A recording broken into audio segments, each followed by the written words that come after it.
નમસ્તે, હું છું અરુણા અને આ છે આજની T20 હેડલાઇન્સ. આજે આપણે જોઈશું વડોદરામાં દોડશે પીએમ ઈ બસ, ગોંડલમાં રાજકીય ગરમાવો, અમદાવાદમાં પોલીસનું સુરક્ષા કવચ અને ભક્તોના હર્ષોલ્લાસ સાથે ખુલ્યા કેદારનાથના દ્વાર. પહેલી ખબર ટેકનોલોજીની. વડોદરા શહેરમાં હવે આધુનિક સુવિધાથી સજ્જ પીએમ ઈ બસ દોડશે.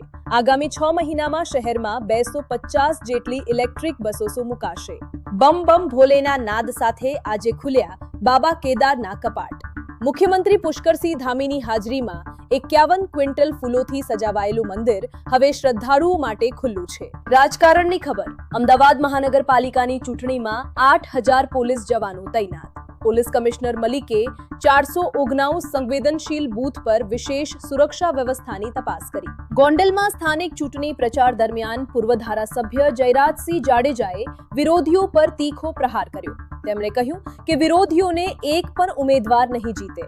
હવામાન વિભાગે જણાવ્યું છે કે તીવ્ર ગરમી વચ્ચે મહારાષ્ટ્રમાં વાવાઝોડા અને ભારે વરસાદની આગાહી છે.